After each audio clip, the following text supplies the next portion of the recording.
everyone, for today's video, I will discuss about sequence. First, there are two kinds of sequence, the arithmetic sequence and geometric sequence.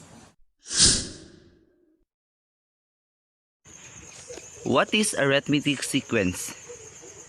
When we say arithmetic sequence, it's a sequence of numbers such the difference says her means the second minus the first. Ibig sabihin, i-minus mo lang siya sa una.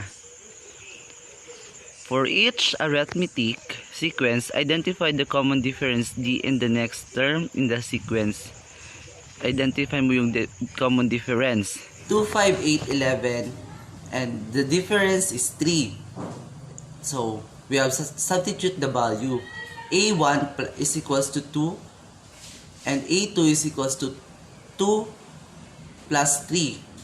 Is equals to 5, and A3 is equals to 5 plus 3 is equals to 8, and A4 is equals to 8 plus 3 is equals to 11.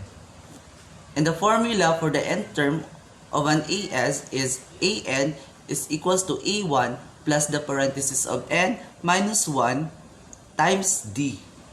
For the example, find the 6 terms of the sequence 1, 5, 9, 13. And the given is A1 is equals to 1. And the difference is 4.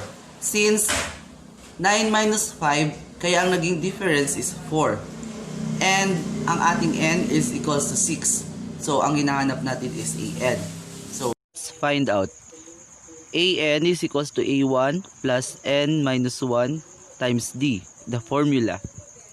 A6 is equals to 1 plus parenthesis of 6 minus 1 times 4 is equals to 1 plus 5 times 4 is equals to 1 plus 20.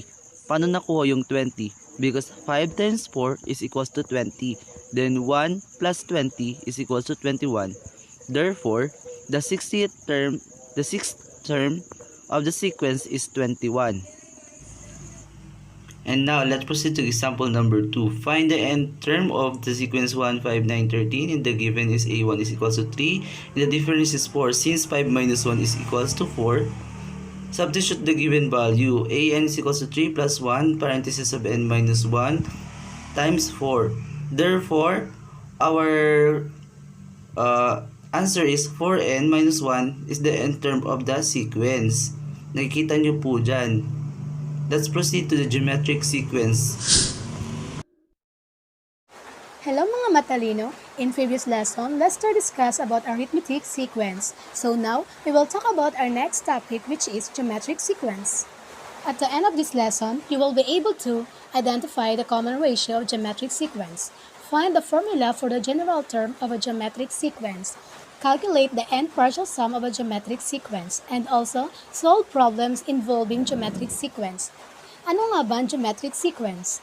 Geometric sequence is a sequence of numbers where each term after the first is found by multiplying the previous one by a fixed, non-one number called the common ratio.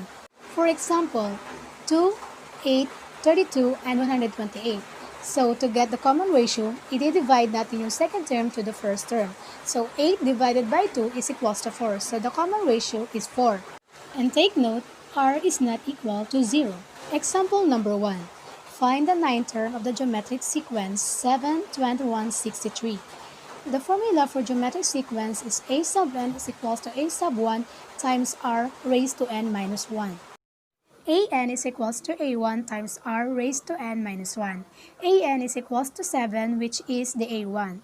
And then times 3, which is the common ratio or the r. And raised to 9 minus 1. 9 yung n natin dahil hinahanap natin yung 9th term.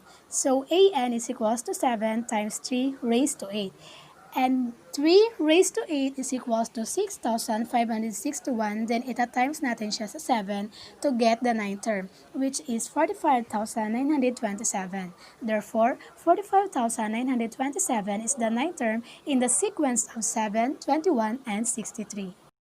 Example number 2. Find the missing term in 3, 12, 48, and 192. To get the missing term, we were going to solve first the r or the common ratio. R is equals to 12 divided by 3. 12 is the a sub 2 and 3 is the a sub 1. 12 divided by 3 is equals to 4. An is equals to a1 times r raised to n minus 1. An is equals to 3 times 4 raised to 5 minus 1. 5 minus 1 is equals to 4. And 4 raised to 4 is equals to 256. And then 3 times 256 is equals to 768. Therefore, the missing term is 768.